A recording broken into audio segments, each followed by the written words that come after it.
నమస్తే. ప్రస్తుతం మనతో పాటు సీనియర్ జర్నలిస్ట్ జగదేవ్ గారు ఉన్నారు. ఆయనతో మాట్లాడదాం. నమస్తే సార్. నమస్తే. సార్, కొన్ని ఎక్స్పెక్టేషన్స్ తో దిల్ రాజు అలాగే గీతా గోవిందం కాంబో పరశురామ్, విజయ్ దేవరకొండ, మృణాల్ ఠాకూర్ ఈ నలుగురు మధ్యలో వచ్చిన మూవీ ఫ్యామిలీ స్టార్ ఎలా ఉంది సార్? అంటే దీని గురించి మీరు విన్నారా? అంటే చూసారా మూవీ? మూవీ చూడలేదండి. బట్ ఫ్యామిలీ స్టార్ అంటే ఇంతవరకు రౌడీగా ఉన్న విజయ్ దేవరకొండని ఫ్యామిలీ ఆడియన్స్ కి దగ్గర చేయడానికి తీసిన సినిమా లాగా అనిపిస్తుంది. బట్ పరశురామ్ టేకింగ్ ఎలా ఉంటుంది అంత ఫ్యామిలీ అట్మాస్ఫియర్ లాగా ఉంటుంది. ఇంతకుముందు గీత గోవిందం, శ్రీరస్తు శుభమస్తు అవి సింపుల్ గా ఉన్నట్టు ఉంటాయి. ఎందుకో అంటే అప్పటి పరిస్థితుల ప్రకారం లేదంటే వీళ్ళ హీరోయిన్ ఇమేజ్ ప్రకారం కూడా వాళ్ళకి అది యాప్ట్ బాగుంది అనిపిస్తుంది. బట్ కొంత ఇమేజ్ పెరిగిన తర్వాత కూడా మళ్ళీ అటువంటి జానర్లోకి వెళ్ళాలంటే మెయిన్ ఆడియన్స్ యాక్సెప్ట్ చేయరు. డైరెక్టర్ హీరోలు యాక్సెప్ట్ చేయొచ్చేమో కానీ ఆడియన్స్ యాక్సెప్ట్ చేయరు. సో అందుకే కదా ఈ మధ్యకాలంలో నేను ఒక వార్త విన్నాను ఏంటంటే డీబట్ మూవీస్ అంటే అప్కమింగ్ డైరెక్టర్స్ తో నేను చేయను అన్నారు, విజయ్ దేవరకొండ అన్నారు అన్నట్టుగా. అలా అనుకుంటే మరి పెద్ద డైరెక్టర్ కూడా ఈయన అప్కమింగ్ హీరో ఈయనకి ఎందుకు ఇవ్వాలనుకుంటే ఈయన హీరోయే అయ్యేవారు కాదు కదా. అలా అనుకో, ఎందుకంటే లైఫ్ ఈజ్ బ్యూటిఫుల్ లో జస్ట్ ఒక సైడ్ రోల్ ఉంటుంది. ఆ తర్వాత ఆయన స్టారే మారిపోయింది. గీత గోవిందం, అర్జున్ రెడ్డి వరుసగా ఒక 2-3 బ్లాక్ బాస్టర్లు పడేసరికి స్టార్ అయిపోయారు ఆటోమేటిక్ గా. స్టార్ అంటారు బట్ వెళ్ళలేదు, స్ట్రగుల్ అయ్యే ఉంటారు. ఓవర్ నైట్ స్టార్ అయ్యారు అంటారు. లేదు అంటే మనోడు కూడా లైఫ్ ఈజ్ బ్యూటిఫుల్ లాంటి సినిమాలో సైడ్ క్యారెక్టర్ చేసిన పర్సన్. ఇప్పుడు అంతకుముందు నిఖిల్ సిద్ధార్థ్ తను కూడా మీరు ఏ సినిమా అంటే ఓయి సినిమా అనుకుంటా. ఓయి సినిమాలో కూడా ఒక సీన్ లో కనిపిస్తాడు సిద్ధార్థ్ సినిమాలో, జస్ట్ బైక్ మీద ఒక బాయ్ వెళ్ళిపోతున్నట్టుగా. తను కూడా సైడ్ క్యారెక్టర్ చేసి తర్వాత హ్యాపీ డేస్ లో నలుగురు హీరోలు ఒకరిగా చేసి తర్వాత ఒక అంటే సెలెక్టివ్ మూవీస్ చేసుకుంటూ ఒక ఇదిగా ఇమేజ్ క్రియేట్ చేసుకున్నారు. కార్తికేయ 2 పాన్ ఇండియా ఇమేజ్ వచ్చింది కదా ఆల్మోస్ట్. కాకపోతే ఆ నిఖిల్ది కూడా ఇప్పుడు సబ్జెక్ట్ వచ్చింది చెప్తున్నా. యాక్చువల్గా కార్తికేయ 2 హిట్ అయిన తర్వాత ఒక సర్టైన్ హిందూ సమాజానికి సంబంధించి లేదా విహెచ్పికి సంబంధించిన వాళ్ళు ఈయన సన్మానించాలనుకున్నారంట. కృష్ణుడి తత్వాన్ని ప్రపంచవ్యాప్తం చేసినందుకు గాను. బట్ అక్కడ రాంగ్ గైడెన్స్ వెళ్ళిపోవడం వల్ల నితిన్ని సన్మానించారని కూడా ఒక టాక్ ఉంది. అది రోమరో వాస్తవం తెలియదు కానీ మేబీ దాన్ని మళ్ళీ ఎలా చెప్పండి, లేదు నితిన్ రాజకీయాల్లోకి వెళ్తున్నారు అన్నట్టుగా ఏదో వార్త వచ్చాయి. బట్ నిఖిల్ బదులు నితిన్ పేరు యాడ్ అయిపోయింది కన్ఫ్యూజన్ లో అన్నట్టుగా చెప్పారు. సో ఇప్పుడు coming to the point, so ఇట్లా విజయ్ దేవరకొండ ఏంటంటే గీత గోవిందం ఒక రకమైన యాక్సెంట్, ట్యాక్సీ వాలా, తర్వాత కొన్ని అర్జున్ రెడ్డి ఒకేలాంటి మాడ్యులేషన్ ఒకేలాంటి యాక్సెంట్ అలవాటు పడి ఆయన కొన్ని తీసాక ఒక్కసారి లైగరు ఎందుకో బాగా హైప్ తీసుకొచ్చి బాక్స్ ఆఫీస్ దగ్గర బోర్లా పడిపోయి. అంటే మినిమం కాన్సెప్ట్ కూడా లేదు, రొటీన్ గా ఎప్పుడో 80s లో వచ్చిన మూవీ లాగా అదే స్టోరీ లైన్. ఏముంది, హీరోయిన్ కూడా వాడు బాగుపడాలని ఎడమొహం పెడమొహంగా ఉండడం, వాడు బాగుపడిన తర్వాత మళ్ళీ రావడం, అవన్నీ అంటే ఎంత పూరి అయినా ఇది రాసింది అని కూడా అనిపిస్తుంటది ఒక్కోసారి. ఎందుకంటే ఆయన ఒక డిఫరెంట్ గా తీస్తాడు, చాలా ఫాస్ట్ గా కూడా రాస్తాడంట ఆయన. సో అటువంటి రౌడీ విజయ్కి ఇప్పుడు ఫ్యామిలీ స్టార్ గా మళ్ళీ ఫ్యామిలీ ఆడియన్స్ గా వెళ్ళడమే బెటర్ అనిపించిందో, లేదా ఇప్పుడున్న అప్కమింగ్ హీరోస్ పోటీని తట్టుకోలేక మాస్ ఇమేజ్ ని కవర్ చేయలేక అట్లీస్ట్ ఒకప్పుడు ఎలా ఉండేదంటే ఎన్టీఆర్ ఏఎన్ఆర్ ఉండేటప్పుడు సోమన్ బాబు, కృష్ణ గారు కొంతవరకు సోమన్ బాబు గారు ఫ్యామిలీ ఆడియన్స్ కి కవర్ చేసేవారు. ఆ నెక్స్ట్ జనరేషన్ లో చిరంజీవి గారు వీళ్ళు ఉన్నప్పుడు జగపతి బాబు గారు, శ్రీకాంత్ గారు వీళ్ళు కవర్ చేసేవారు. ఇప్పుడు జనరేషన్కి వచ్చేసరికి మరి ఫ్యామిలీగా ఎవరు ఉన్నారంటే అందరూ ఎవరికి వాళ్ళు పోటీ పడుతున్నారు, మాస్ ఇమేజ్ కోసమే ట్రై చేస్తున్నారు. ఆల్రెడీ మాస్ ఇమేజ్ కోసం అంటే పవన్ కళ్యాణ్ గారు అంటే ఇంక వదిలేండి, ఆయన వీళ్ళందరూ దాటుకుని వెళ్ళిపోయాడు. ఇప్పుడు మహేష్ బాబు గారు కూడా ఎంత రఫ్ లుక్ గా కనిపించాలన్నా ఆయన సాఫ్ట్ గానే కనిపిస్తాడు, ఆయనకుండే వైట్ ఆ స్కిన్ టోన్ కి. సో ఆయన ఎన్టీఆర్, రామ్ చరణ్, బన్నీ వీళ్ళందరూ ఆల్రెడీ మాస్ ట్రై చేశారు, సక్సెస్ కూడా అయిపోయారు. ఇప్పుడు ఇంకా ఫ్యామిలీ ఎవరున్నారు? సో ఈయన ఎట్లా మాస్గా మనకు వర్కౌట్ అవ్వదు అనుకున్నారో, లేకపోతే ఏంటంటే ఫ్యామిలీగా ట్రై చేద్దామని అనుకుంటున్నారు. మీరు అన్నట్టు సేమ్ కాంబినేషన్ రిపీట్ అయ్యేసరికి ఎక్స్పెక్టేషన్స్ బాగా ఎక్కువైపోయాయి. ఎప్పుడైనా సరే సర్టెన్ ఎక్స్పెక్టేషన్స్ వచ్చేసరికి ఏమవుతుందంటమ్మా బాగా, అంటే దానికి ఒక ఎగ్జాంపుల్ చెప్తాను. గతంలో ఆ, చిరంజీవి గారికి చూడాలని లాంటి బ్లాక్ బాస్టర్ ఇచ్చిన గుణశేఖర్ గారు ఆ నెక్స్ట్ మూవీ మృగరాజు అని చేశారు. అది ఎక్స్పెక్టేషన్ ఎక్కువైపోవడం వల్ల ఏంటో మరి పోయింది. అలాగే ఒక్కడు అదే గుణశేఖర్ గారు మహేష్ బాబుకి కెరీర్లోనే biggest blockbuster, first biggest blockbuster Okkadu కదా మహేష్ బాబు గారు.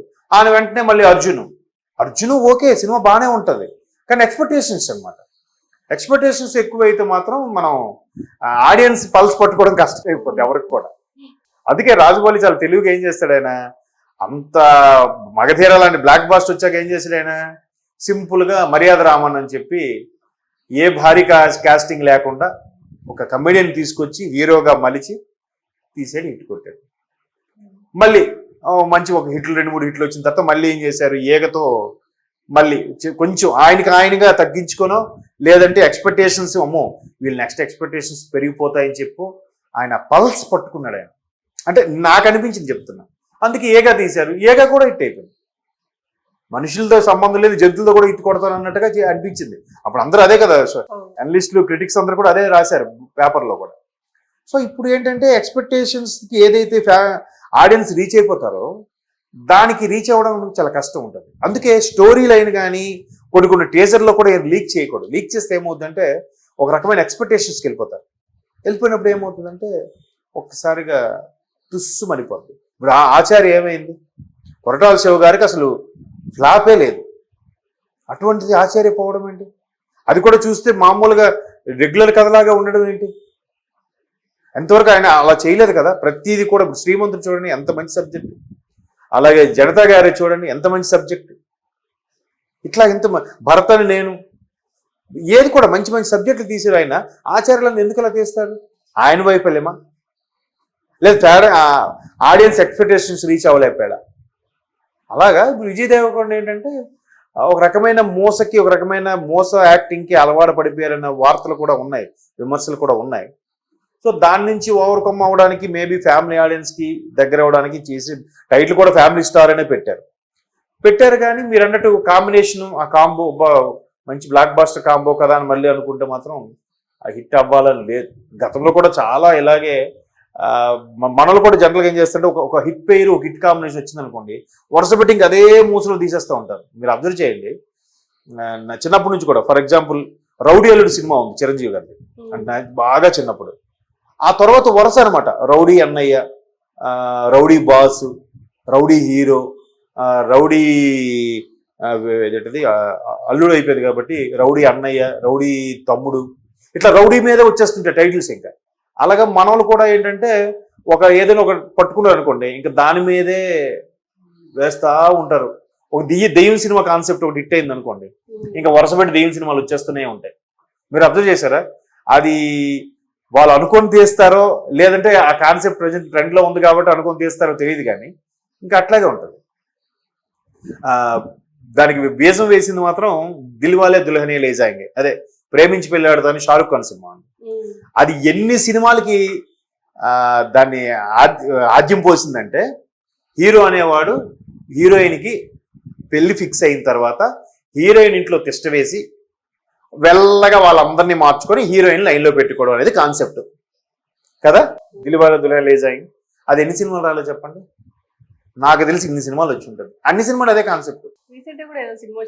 ఇప్పుడు నేను శైలజ కూడా అదే కాన్సెప్ట్, పెళ్ళి సెట్ అయిన దాంట్లోనే ఉంటాడు.